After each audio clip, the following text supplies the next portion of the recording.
Algérie, un pays aux racines anciennes, où le sable rencontre la mer, où les champs racontent des histoires millénaires, et où l'âme des hommes cherche à s'élever. Aujourd'hui, nous partons sur un voyage à travers le temps et l'espace, du sillon humble de l'agriculteur aux flottes qui caressent l'horizon. Mais plus que des terres et des navires, c'est une ascension intérieure que nous allons explorer, là où l'ombre du Mahdi plane comme un souffle de lumière, invitant chaque cœur à la réflexion, à la foi et à l'union, un des racines enracinées dans la terre. Imagine un paysage au lever du jour. Le ciel, encore teinté de bleu nuit, se déchire sous les premières lueurs d'or. L'air est sec, mais pur. Le silence règne, seulement interrompu par le chant discret d'un oiseau qui s'éveille dans un olivier solitaire. C'est là, dans cette atmosphère suspendue, que Mourad, un vieil agriculteur, se penche sur sa terre. Son arrière est ancien, transmis de génération en génération. À chaque geste, il ne retourne pas seulement la terre, il retourne aussi son propre cœur.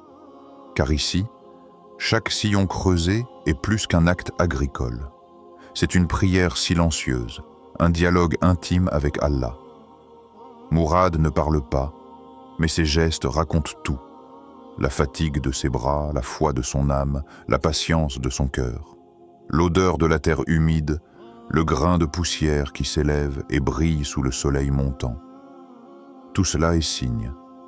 Allah dit dans le Coran, « Et dans la terre, il y a des parcelles voisines, des jardins de vignes, des céréales, des palmiers en touffe ou isolés, arrosés d'une même eau, mais nous favorisons certaines d'entre elles par rapport à d'autres pour la nourriture.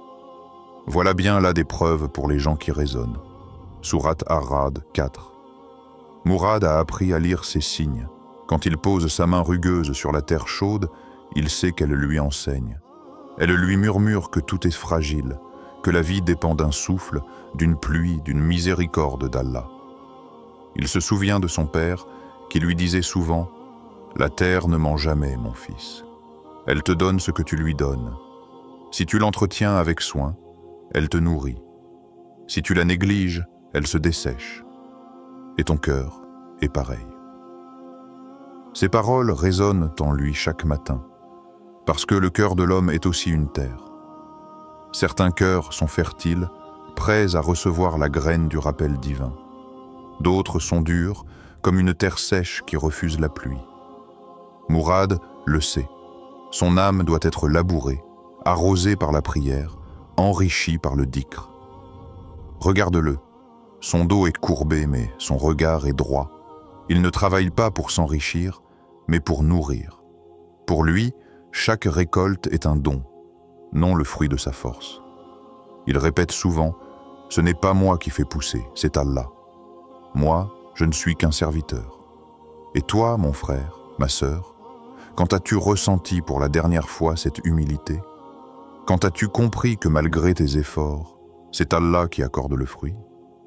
Peut-être dans une prière du matin, dans une épreuve qui t'a ramené à lui, ou dans une joie que tu n'attendais pas, Mourad s'arrête un instant. Il regarde le soleil qui monte lentement au-dessus des collines. Ses mains sont couvertes de poussière, mais son cœur est léger. Il ferme les yeux et murmure « Ô Allah, bénis cette terre comme tu bénis nos âmes. Ne fais pas de nous des ingrats. » Le vent se lève doucement, caressant les blés encore jeunes. Et soudain, tout semble vivant. Les pierres, les herbes, les oiseaux, les sillons, comme si chaque élément faisait partie d'une grande prière invisible.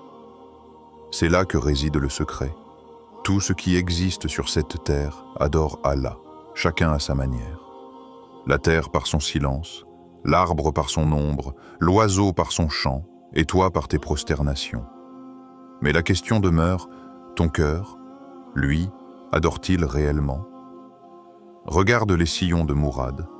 Ils sont droits, réguliers, alignés avec patience. Ils rappellent la discipline de la prière, répétée 5 fois par jour, sans lassitude, sans relâche. Chaque geste, chaque mot répétée encore et encore, jusqu'à devenir une seconde nature. Le labour n'est pas un acte ponctuel, il est un cycle, tout comme la foi. Le champ de Mourad devient alors une métaphore. Celui qui veut récolter doit d'abord creuser, semer, attendre, prier, patienter, affronter la sécheresse, espérer la pluie et remercier quand vient la moisson. Et dans cette attente, il y a une sagesse profonde. C'est Allah qui décide du moment de la récolte, ni plus tôt ni plus tard. Alors, je te demande, à quand remonte la dernière fois où tu as senti cette connexion simple, cette humilité profonde, comme si ton âme labourait un champ prêt à germer pour Allah? 2. Le souffle de modernité mécanique.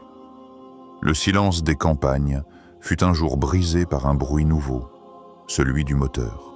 Le grondement métallique d'un vieux tracteur fendait l'air, comme si un souffle étranger entrait dans le rythme ancien des champs.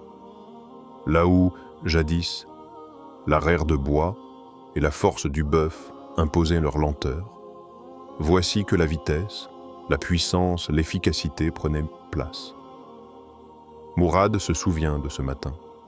La coopérative locale lui avait remis un vieux tracteur, peinture écaillée, moteur rugueux, mais promesse d'un avenir différent.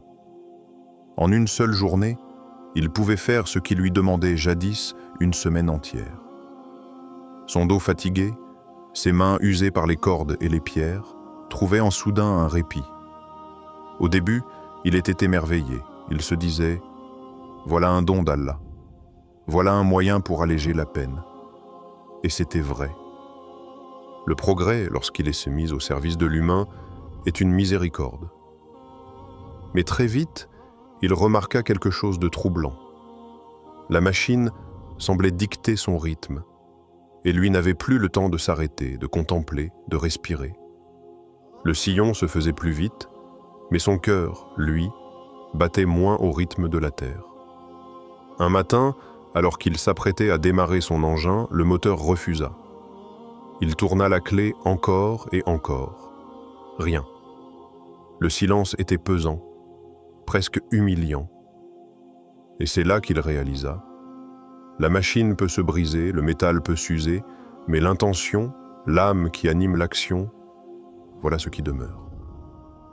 Il s'assit à côté du tracteur, son front couvert de sueur, et murmura « Sans toi, ya Allah, je ne suis rien. Même avec cet outil, si tu ne veux pas, rien ne bougera. » Le progrès technique a transformé nos vies.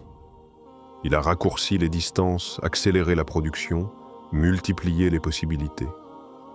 Mais il porte en lui un piège, celui de nous faire croire que nous maîtrisons tout, que nos mains peuvent suffire, que nos inventions remplacent la reliance à Allah. Regarde autour de toi, mon frère, ma sœur, les gratte-ciel qui touchent les nuages, les avions qui traversent les cieux, les satellites qui scrutent la terre. Tout cela est impressionnant. Mais est-ce que cela nous rapproche vraiment de notre Créateur? Ou est-ce que, parfois, cela gonfle seulement notre orgueil? Allah nous rappelle dans le Coran, « L'homme est certes très injuste, très ingrat. » Sourate Ibrahim 34. Quand l'homme goûte au confort et à la puissance, il oublie d'où vient ce pouvoir.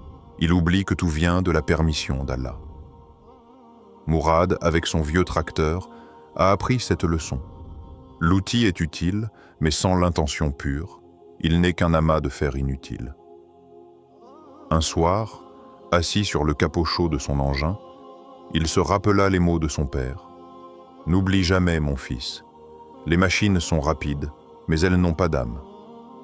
Si tu veux que ta récolte soit bénie, ce n'est pas le moteur qui compte, c'est la sincérité de ton invocation. » Ces paroles l'ont marqué. Il comprit que le progrès ne devait pas être rejeté, mais accompagné d'humilité. Oui, la modernité apporte des solutions, mais si elle n'est pas guidée par la spiritualité, elle devient vide, aveugle et parfois destructrice.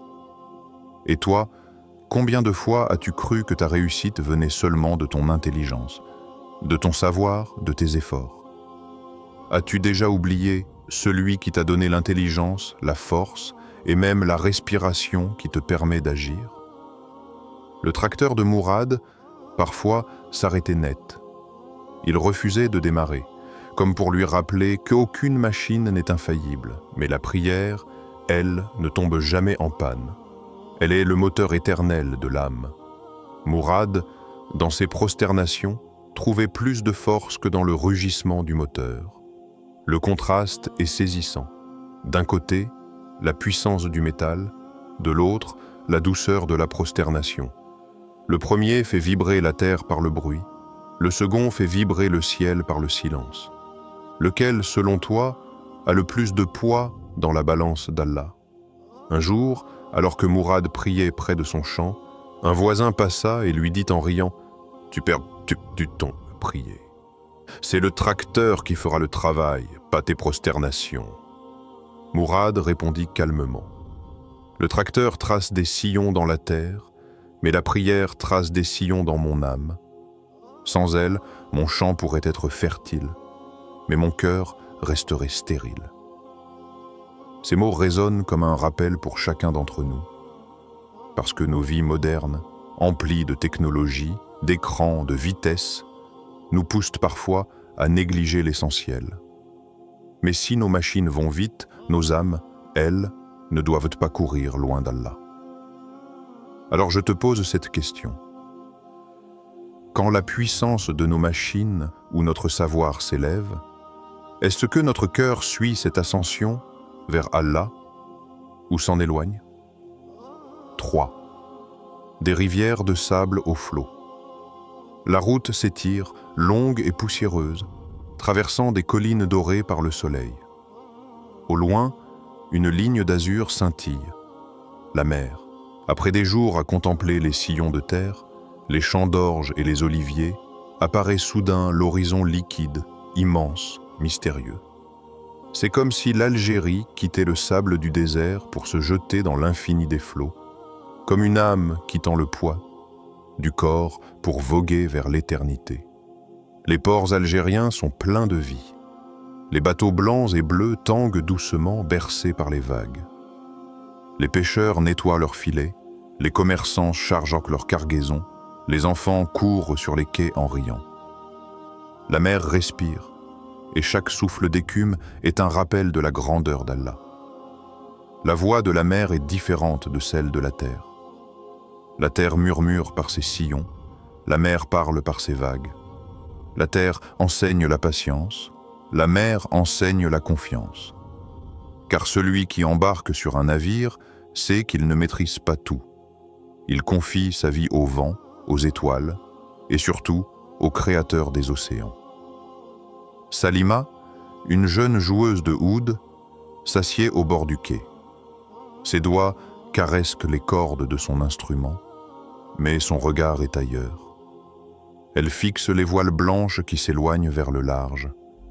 Elle se souvient des récits de ses ancêtres, des hommes qui prenaient la mer pour commercer, mais qui emportaient avec eux bien plus que des marchandises.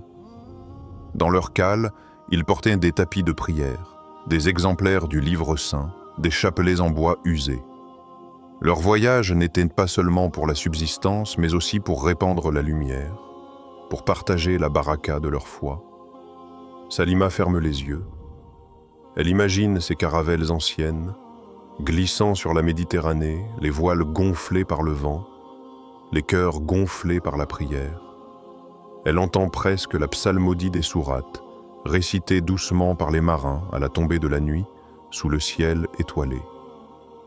Allah dit dans le Coran, « C'est lui qui vous fait parcourir la terre et la mer, jusqu'à ce que, lorsque vous êtes dans des bateaux, et qu'ils voguent grâce à un bon vent, et que les passagers s'en réjouissent.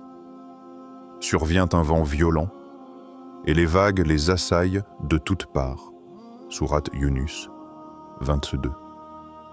Ces mots résonnent profondément, car la mer est à la fois une bénédiction et une épreuve. Elle peut être douce comme une caresse ou violente comme une tempête. Elle est à l'image de nos vies, instable, imprévisible, mais toujours entre les mains d'Allah. Et toi, Que transportes-tu dans ton cœur quand tu regardes l'horizon? Es-tu comme ces bateaux qui reviennent chargés de richesses matérielles, mais vides de prières? Ou es-tu comme ces navires anciens qui portaient la lumière, l'invocation et la confiance en Allah? La mer enseigne une vérité simple. Tu ne peux pas voyager sans un cap. Si ton bateau n'a pas de direction, il dérive. Et si ton âme n'a pas de boussole, elle se perd dans l'océan des passions. Le prophète Muhammad, paix et salut sur lui, a dit « Les cœurs sont entre les deux doigts du tout miséricordieux. Il les tourne comme il veut. » Ainsi, ton cœur est comme une barque fragile. Et chaque jour, le vent de ce monde souffle sur toi. Vent des désirs, vent de l'orgueil, vent des illusions. Si tu n'as pas jeté l'ancre dans la prière, si tu n'as pas levé la voile de la foi, alors le moindre courant peut t'emporter loin d'Allah. Salima pince une corde de son oud. Le son se mêle au cri des mouettes. Elle se dit « Qu'est-ce que je veux transporter dans ma vie? Quelle vague veux-je traverser ?» Elle comprend que la musique qu'elle joue doit être comme les vagues, un rappel, pas une distraction. Elle décide que son oud ne sera pas seulement un instrument de mélodie, mais un outil de méditation, une manière de se souvenir d'Allah à travers la beauté. Les bateaux s'éloignent vers l'horizon, de plus en plus petits, jusqu'à devenir des points à peine visibles. Et dans cette image, une vérité éclate. Tout ce que nous construisons, toutes nos œuvres, toutes nos ambitions, finissent par disparaître dans l'infini. Ce qui reste, c'est ce que nous avons chargé dans nos cœurs. Alors, je te demande à toi qui écoutes, que transportes-tu dans ton cœur quand tu regardes l'horizon? Des ambitions vaines ou des rêves élevés vers la prière, la guidance d'Allah? 4.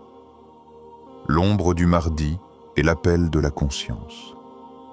La nuit tombait doucement sur le village. Le vent du désert sifflait entre les murs en argile, portant avec lui l'odeur des feux de bois et des dattes grillées. Dans une petite pièce, au tapis usé par les prières, un vieil homme, Omar, rassemblait les enfants et les jeunes autour de lui. Son regard était voilé, mais ses paroles éclairaient les âmes. « Mes enfants, disait-il, chaque époque porte ses signes, chaque nation ses épreuves, et chaque cœur son Mahdi. » La pièce se faisait silencieuse. Même les flammes semblaient écouter. Omar ne parlait pas de conquête militaire, ni de triomphe terrestre. Il parlait d'un Mahdi qui n'était pas seulement un homme, mais une idée vivante. Celle d'un retour vers la justice, vers l'équilibre perdu, vers la lumière intérieure. Le Mahdi, expliquait-il, n'est pas attendu dans les palais dorés ni dans les cris des foules. Il se cache dans la patience des opprimés, dans les prières nocturnes des mères, dans le silence des justes qui refusent de se corrompre. Comprenez bien, ajoutait-il, qu'avant de marcher derrière le Mahdi, il faut marcher derrière sa propre conscience. Car si ton cœur est vide, comment pourrais-tu reconnaître la vérité quand elle se présentera à toi? Ces mots frappaient doucement, comme des coups de marteau sur une cloche intérieure. Le Mahdi n'était plus un mythe lointain, mais une question intime. Suis-je prêt, moi, à être digne de le rencontrer? Un jeune du cercle, prénommé Nadir, leva la main et dit « Imam, mais comment savoir si je suis prêt? Je suis faible, mes prières parfois s'égarent, mes pensées se dispersent. » Omar sourit, ses rides semblant se transformer en éclats de lumière. « Mon fils, celui qui croit être déjà prêt se trompe. Mais celui qui tremble à l'idée de ne pas l'être, celui-là est en marche. L'ombre du Mahdi plane sur ceux qui cherchent avec sincérité. Ce n'est pas la perfection qu'Allah demande, mais un cœur sincèrement tourné vers lui. » Un silence habité suivit cette phrase. Le jeune Nadir sentit une larme couler sur sa joue, non pas de tristesse, mais de reconnaissance. Dans ce récit intime, il y a un écho universel. L'ombre du Mahdi ne se résume pas à une prophétie eschatologique, mais à une invitation à purifier nos cœurs dès maintenant. L'homme moderne, pris dans ses écrans et ses illusions de contrôle, attend un sauveur extérieur. Mais que vaut cette attente si son cœur est vide? N'est-ce pas là le véritable appel? Transformer chaque geste quotidien en acte d'adoration, chaque prière en cri sincère, chaque lutte intérieure en victoire invisible. Ainsi, lorsque viendra l'heure, chacun pourra reconnaître dans le Mahdi non pas un étranger, mais un frère d'âme. Certains murmures disent que l'ombre du Mahdi plane sur notre terre. Pas comme un tyran, mais comme un appel à la justice, à la spiritualité authentique, à l'union des cœurs. Dans ce souffle invisible se dévoile une invitation à l'éveil collectif. Ces mots traversent le spectateur. Ce n'est plus une histoire algérienne, ce n'est plus un simple récit, c'est un miroir. Et toi, ton cœur est-il prêt à reconnaître l'appel, s'il venait? Non comme un cri de guerre, mais comme une chance de purification, d'ascension spirituelle collective. Si demain tu te retrouvais face à ce signe, serais-tu parmi ceux qui s'éveillent, ou parmi ceux qui, détournant le regard, 5, vers une ascension collective? La lumière du soir caresse la terre et la mer d'une même lueur dorée. C'était comme si le ciel avait décidé de tendre la main à l'Algérie pour lui dire « Lève-toi ». Là, sur une colline surplombant les champs et le port, une communauté entière se rassemble. Hommes et femmes, jeunes et anciens, leurs visages sont tournés vers l'horizon. Leurs mains se lèvent, leurs fronts s'inclinent et leurs cœurs battent à l'unisson. Ce n'est plus seulement une histoire d'individus. C'est l'histoire d'un peuple qui comprend que son ascension ne viendra pas seulement des machines, ni des navires, ni même de la richesse de ces terres. L'ascension véritable est celle de l'âme collective, lorsqu'un peuple décide que son unité et sa foi sont plus fortes que ses divisions. Le chant du Coran résonne, porté par la voix tremblante mais ferme d'un vieil imam. À chaque verset, le vent semble se calmer, les vagues ralentissent, et même les oiseaux du port suspendent leur vol pour écouter. C'est un instant hors du temps, où la terre, la mer et le ciel deviennent témoins d'une promesse. Tant que les cœurs resteront tournés vers Allah, l'ascension ne sera jamais brisée. On les voit unis, Mourad, l'agriculteur, dont les mains portent encore les traces de la terre. À ses côtés, Salima, la musicienne, tenant son oud, mais laissant ses cordes muettes pour écouter le Coran. Et puis, Omar, l'imam, celui qui avait enseigné que l'ombre du Mahdi n'est pas une menace, mais un appel à la pureté. Derrière eux, les jeunes du village, leurs visages illuminés par le soleil couchant, emplis d'une foi neuve. Dans cet instant, il n'y a plus de différence entre le pêcheur et le cultivateur, entre le riche et le pauvre. Tous se fondent dans une même ascension, où la prière devient la voile et l'unité, le navire. Cette scène nous rappelle une vérité profonde. Allah élève une communauté non pas par sa puissance militaire, ni par ses richesses matérielles, mais par sa force spirituelle et son union autour de la justice. L'Algérie, dans ce symbole, devient le reflet d'un monde plus vaste, celui de toute l'humanité, appelée à se rassembler, à cesser de se diviser pour retrouver la direction de l'unique. Terre et mer se rejoignent dans les cœurs unis. L'Algérie s'élève, non par la puissance ou la technologie seule, mais par l'union sacrée des âmes qui cherchent à être utiles à la création. Ensemble, les sillons, les bateaux, la foi et l'espoir se tissent en une ascension spirituelle. Et c'est là que le spectateur sent une vibration intérieure. Car ce n'est pas une scène lointaine, c'est une invitation personnelle.